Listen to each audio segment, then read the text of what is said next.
میں محل پاتا ہے۔ آج ہم نے کچھ اور فکر کرنا ہے کہ مسجدیں تو ہم بنا لیتے ہیں، مسجدوں کی جگہ وقف کر دیتے ہیں، مسجدیں خود تعمیر کر دیتے ہیں، بظاہر تو ہم مسجد بنا دیتے ہیں، تو حقیقت یہ ہوتی ہے کہ ہم مسجدیں بنا کر بھی انہیں اپنی جاگیر سمجھتے ہیں۔ تو جو مسجد کے لیے جگہ وقف کر دی جائے، جہاں مسجد بنا دی جائے، تو پھر وہ مسجد ہی رہے، وہ اپنی جاگیر نہ ہو۔ جنت میں گھر تب بنتا ہے کہ ہم مسجد بنا کر پھر اس کو مسجد رہنے دیں۔ اگر اس کو ہم اپنی جاگیر بنائیں گے تو پھر وہ ہمارے لیے جنت کا ذریعہ نہیں بنے گی۔ جو مسجد بن جائے، مسجد اللہ کی عبادت کے لیے، تو پھر مسجد کے بھی کچھ آداب ہیں کہ مسجد میں آئیں تو مسجد میں باوضو ہو کر آئیں، اور مسجد میں دنیاوی معاملات سے بھی پرہیز کی جائے۔ صحابہ کرام رضوان اللہ تعالیٰ نے کا یہ وتیرہ تھا کہ وہ مسجد میں چلا کر، چیخ کر، اونچی آواز سے نہ بولا کرتے۔ اگر کسی صحابی کو مخاطب کرنا ہوتا، متوجہ کرنا ہوتا، جو معاملات دینی اور مسجد کی ضروریات کے متعلق ہوتے، تو صحابہ کا یہ طرز عمل تھا کہ اس وقت کچی مسجدیں ہوا کرتی تھی، تو چھوٹی سی کنکر اٹھا کر دوسرے صحابی کی طرف پھینک کر انہیں اپنی طرف متوجہ کیا کرتے تھے۔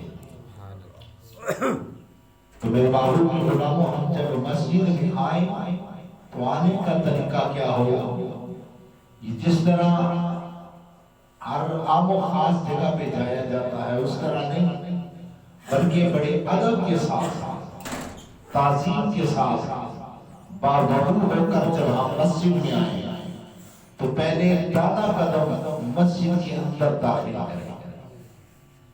اور دانا قدم اندر رکھتے ہوئے اللہ سے اس کی رحمت کا سوال کرتے ہوئے مسجد میں داخل ہوں، یعنی دعا پڑھتے ہوئے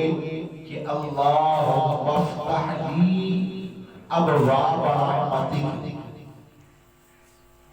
اور پھر جب مسجد میں، اور ساتھ میں یہ بھی یاد رکھیں کہ جب مسجد میں داخل ہوں یہ دعا پڑھنے کے ساتھ ساتھ نفلی اعتکاف کی نیت کر لیں، اور اس کا فائدہ کیا ہوگا کہ ویسے مسجد کے اندر آگے کھانے پینے سے بھی پرہیز کرنی ہے، کھانا پینا منع ہے، مسجد میں سونا منع ہے، لیکن جب آپ مسجد کے اندر آئے تو اعتکاف کی نیت کر دی، تو اگر کھا پی لیا بھی تو کچھ مذائقہ نہیں، اگر سو بھی گئے تو مذائقہ نہیں، لیکن اعتکاف کی نیت کر دی جائے۔ اور جب نیت اعتکاف ہوگی تو جتنی دیر مسجد کے اندر رہیں گے تو سارا وقت آپ کا اعتکاف میں، نفلی اعتکاف میں گزرے گا۔ تو مسجد میں آتے ہوئے اللہم افتح لی ابواب رحمتک یہ پڑھنا ہے،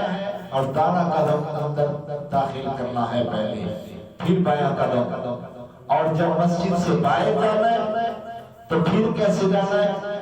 کہ پہلے بایاں قدم باہر نکالنا ہے، اور پھر اللہ کے فضل کا سوال کرتے ہوئے مسجد سے باہر نکلنا ہے۔ اور پھر یہ بھی یاد رکھیے کہ مسجد میں آنے سے پہلے کوئی بدبودار چیز استعمال کر کے، دو سبزیاں ہیں جن سے نبی پاک علیہ السلام نے منع فرمایا، کہ کچا لہسن اور کچا پیاز کھا کر بھی مسجد میں نہ آئے۔ تو جہاں کچا لہسن اور پیاز کھا کے مسجد میں آنے سے ممانعت ہے، تو پھر سگریٹ پی کر مسجد میں آنے سے کیسے ممانعت نہ ہوگا؟ تو پھر کچا پیاز، لہسن یا مولی یا اس قسم کی کوئی چیز کھا کر مسجد میں نہیں آنا کہ جس کی بدبو آ رہی ہو، یا مسجد میں آ کے ایسی چیز نہیں کھانی کہ جس سے بدبو ظاہر ہو۔ اللہ تعالی ہمیں آداب مسجد سیکھنے اور سمجھنے کی توفیق عطا فرمائے اور